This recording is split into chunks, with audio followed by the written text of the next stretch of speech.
முன்னொரு காலத்தில் சீன தேசத்தில் ரொம்ப புகழ்பெற்ற ஒரு புத்தர் மடாலயம் ஒன்று இருந்துச்சு. அந்த மடாலயத்துக்கு வெவ்வேறு ஊர்களிலிருந்து வெவ்வேறு தேசத்திலிருந்து பலவிதமான புத்த துறவிகள் எல்லாமே அங்கே வருவாங்க. அங்கே வந்து ஒரு சில தினங்கள் தங்கி அங்கேயே தியானம் பண்ணிட்டு அதுக்கப்புறம் மறுபடியும் அவங்க ஊருக்கு போவாங்க. இது எப்போவுமே வழக்கமாக நடக்கிறது தான். ஒரு சமயம் ரொம்ப தூரத்திலிருந்து ஒரு புத்த துறவி அந்த மடாலயத்துக்கு வந்திருந்தார். அவர் வந்து பார்க்கும்போது அந்த மடாலயம் அவ்வளோ அழகாக இருந்துச்சு. அங்கே இருக்கிற இடமாகட்டும், அங்கே இருக்கிற பொருட்கள் ஆகட்டும், எல்லாமே ரொம்ப அமைதியாக இருந்துச்சு. ரொம்ப ஒரு அழகான ஒரு தோட்டம், ஒரு அமைதியான ஒரு இடம். அந்த இடத்துக்கு நடுவில் இந்த மடாலயத்தை அமைச்சிருந்தாங்க. அந்த இடத்த பார்த்த உடனே இந்த புத்த துறவிக்கு ரொம்ப பிடிச்சி போயிடுச்சு. சரி, இன்னும் கொஞ்சம் நாட்கள் இங்கேயே தங்கிடலாம் அப்படின்னு சொல்லிட்டு முடிவு பண்ணிட்டு அங்கேயே தங்கிடுறாரு. இவர் அந்த இடம் அவ்வளோ அமைதியாக இருக்கிறதுனால தியானம் பண்ணுறதுல எந்த ஒரு பிரச்சனையுமே இருக்காது அப்படின்னு அவர் நினச்சிக்கிட்டு இருக்காரு. இப்போ அடுத்த நாள் காலையில் எப்பவும் போல் தியானம் பண்ணுறதுக்காக வந்து உட்கார்றாரு. அவ்வளோ அமைதியான இடத்துல இவர் தியானம் பண்ண ஆரம்பிக்கிறாரு. ஆனால் எதிர்பாராத விதமாக ஒரு ஈ ஒன்று அவர் காது ஓரமாக ரீங்காரமிட்டுக்கிட்டு இருக்கு. அவருமே கொஞ்ச நேரம் அமைதியாக இருக்கார். எப்படியாவது தியானம் பண்ணணும், எப்படியாவது புத்தரை நினச்சி தியானம் பண்ணணும் அப்படின்னு சொல்லிட்டு முயற்சி பண்ணிக்கிட்டே இருக்காரு. ஆனால் எவ்வளோ முயற்சி பண்ணாலுமே அந்த ஈயோட சத்தம் இவரை சரியானபடி கவனம் செலுத்த விட மாட்டேங்குது. அந்த சத்தத்தினால அவரால் தியானமே பண்ண முடியல. சரி, நாளைக்கு பார்த்துக்கலாம் அப்படின்னு சொல்லிட்டு அடுத்த நாளுக்கு தியானத்தை தள்ளி போட்டுட்டாரு. மறுபடியும் அடுத்த நாள் காலையிலையுமே குளிச்சுட்டு ரெடி ஆகிட்டு தியானம் பண்ணுறதுக்காக வராரு. அந்த இடம் எப்பவும் போல் அமைதியாக இருக்குது. இவர் உட்காந்து தியானம் பண்ண ஆரம்பிக்கிறாரு. இப்போது அவர் தியானம் பண்ண ஆரம்பித்த உடனே மறுபடியும் அந்த ஈயோட ரீங்கார சத்தம் இவர் காதில் கேட்டுக்கிட்டே இருக்குது. அவரும் வெவ்வேறு இடத்த மாற்றி உட்காந்து பார்க்குறாரு. ஆனால் எத்தனை இடங்கள் மாறி மாறி போனாலுமே அந்த ஈ விடாமல் இவர் துரத்திக்கிட்டே வருது. அவர் காது ஓரமாக சத்தம் போட்டுக்கிட்டே இருக்குது. இந்த சத்தத்தினால அவரால் நிம்மதியாக தியானமே பண்ண முடியலை. 1% கூட கவனம் செலுத்தவே முடியலை. என்ன பண்ணுறதுனே அவருக்கு தெரியல. பேசாமல் அன்னைக்குமே தியானத்தை வந்து தள்ளி வச்சிடலாம் அப்படின்னு சொல்லிட்டு அடுத்த நாள் தியானம் பண்ணிக்கலாம்னு சொல்லிட்டு கிளம்பி போயிட்டாரு. இப்படியே தினம் அவர் தியானம் பண்ண முயற்சி பண்ணுறதும் அந்த ஈ வந்து இவரை டிஸ்டர்ப் பண்ணுறதும் அப்படின்னு சொல்லிட்டு தினமுமே நடந்துக்கிட்டே இருந்துச்சு. இவருக்கு என்ன பண்ணுறதுனே தெரியலை. இவர் ரொம்ப தூரத்துலேருந்து பயணம் பண்ணி இந்த மடாலயத்துக்கு வந்திருக்காரு. அவர் வந்ததுக்கான முக்கியமான நோக்கமே இங்கே வந்து அமைதியாக தியானம் பண்ணணும் அப்படிங்கிறது தான். ஆனால் அவர் வந்த நோக்கம் கொஞ்சம் கூட நிறைவேறவே இல்லை. ரொம்ப மன வருத்தத்துக்கு ஆளாயிட்டார். இப்போது அந்த மடாலயத்திலே இருக்கிற தலைமை குருவை போயிட்டு இவர் சந்திச்சு, ஐயா, நான் ரொம்ப தூரத்துலேருந்து வந்திருக்கேன். இந்த மடாலயம் எனக்கு ரொம்ப பிடிச்சி போயிடுச்சு.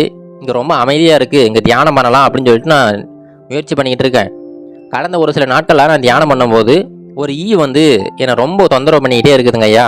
இதனால் என்னால் சரியாக தியானம் பண்ணவே முடியலை. என்னுடைய கவனம் ஃபுல்லாக அந்த ஈ மேலேயே தான் இருக்குது. புத்தரை நோக்கி என்னுடைய கவனம் இருக்கவே மாட்டேங்குது. இதனால் என்னுடைய தியானம் வந்து ஃபுல்லாகவே கெட்டு போயிடுச்சுங்க ஐயா. நீங்கள் தான் ஒரு நல்ல வழி சொல்லணும் அப்படின்னு சொல்லிட்டு அந்த தலைமை குருக்கிட்ட கேட்குறாரு. இப்போது அந்த தலைமை துறவி என்ன சொல்கிறாருன்னா, இங்கே பாருப்பா, நான் ஒன்று மட்டும் சொல்கிறேன், அதை மட்டும் நீ மனசில் வச்சுக்க. நீ எப்போ அந்த பிரச்சனைன்னு ஒன்று வருது பார்த்தியா, அந்த பிரச்சனையை அணுகாமல் நீ தள்ளி போட்டுக்கிட்டே இருக்கிறியோ, அதாவது அங்கே பிரச்சனை இருக்குதுன்னு தெரியுது, ஆனால் இருந்துமே அது இல்லாதது போல் நீ உன்னுடைய வேலையை செஞ்சுக்கிட்டே இருக்கிற பார்த்தியா, இப்படி பண்ணுறதுனால அந்த பிரச்சனை ஒரு தீர்வுக்கு வரப்போகிறதே கிடையாது. அதற்கு பதிலாக நீ அந்த பிரச்சனை மேலே நீ வந்து உன்னுடைய கவனத்தை செலுத்து. கண்டிப்பாக நீ எல்லா பிரச்சனைகளையுமே ரொம்ப சுலபமாக தீர்த்து வச்சிடலாம் அப்படின்னு சொல்லிட்டு சொல்கிறாரு.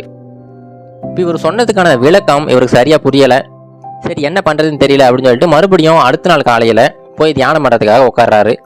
எப்பவும் போல் அந்த ஈ வந்து இவர் காதோரமாக ரீங்காரமிட்டுக்கிட்டே இருக்கு. அப்போ தான் அவருக்கு அந்த தலைமை குரு சொன்னது ஞாபகத்துக்கு வருது. அவர் அந்த பிரச்சனை இருக்கிறத முதல்ல அணுகிறதுக்கு முயற்சி பண்ணுறாரு. இப்போது அவர் புத்தரை நோக்கி தியானம் பண்ணுறதை விட்டுட்டு அந்த ஈ இருக்குது பார்த்தீங்களா, அந்த ஈயோட சத்தத்தை நோக்கி தியானத்தை திசை திருப்புறாரு. இப்போ இதனால் என்னாச்சுன்னா, ஒரு சில நிமிடங்களில் அந்த சத்தம் அப்படிங்கிறது இவர் கேட்கறது கொஞ்சமாக மறைய ஆரம்பிச்சிருச்சு. அடுத்த ஒரு சில நிமிடங்களில் அங்கே ஒரு அமைதி நிலவ ஆரம்பிச்சிருச்சு. இவர் எப்பவும் போல் ரொம்ப ஆழ்ந்த தியானம் பண்ண ஆரம்பிச்சிட்டாரு. இது வரைக்கும் அவர் பண்ண தியானத்திலேயே இந்த தியானம் தான் ரொம்ப ஆழ்ந்து இருந்துச்சு.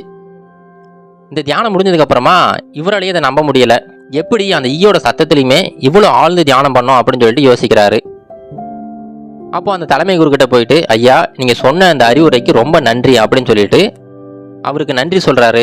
அதுக்கப்புறம் வந்த பல நாட்கள் இதே மாதிரி அவர் புத்தரை நோக்கி தியானம் பண்ணாமல் அந்த ஈயோட ரீங்காரத்தை நோக்கி தியானம் பண்ண ஆரம்பிச்சிட்டாரு.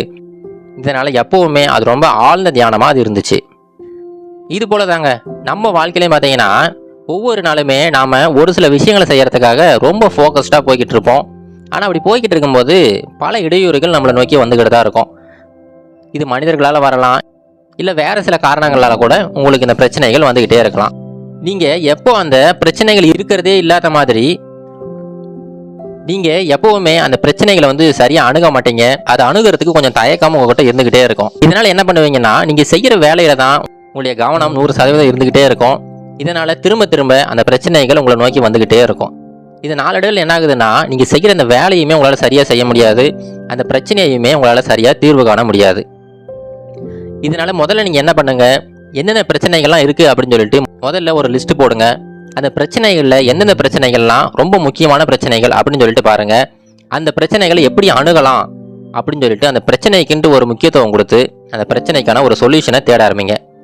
இப்படி தேட ஆரம்பிச்சிங்கன்னா எத்தனை பிரச்சனைகள் வந்தாலும் சரி, அந்த பிரச்சனைகளை ஒன்று நீங்கள் தீர்வு கண்டுக்கிட்டே இருக்கலாம். இதனால் என்ன ஆகுதுன்னா, அந்த பிரச்சனைகள்னால நீங்கள் தினமும் செய்கிற அந்த வேலை எந்த விதத்திலுமே தடைப்படாது. ஏன்னா அந்த பிரச்சனைகளை எப்படி அணுகணும் அப்படிங்கிற அந்த அணுகுமுறை உங்களுக்கு இப்போ தெரிஞ்சிருச்சு.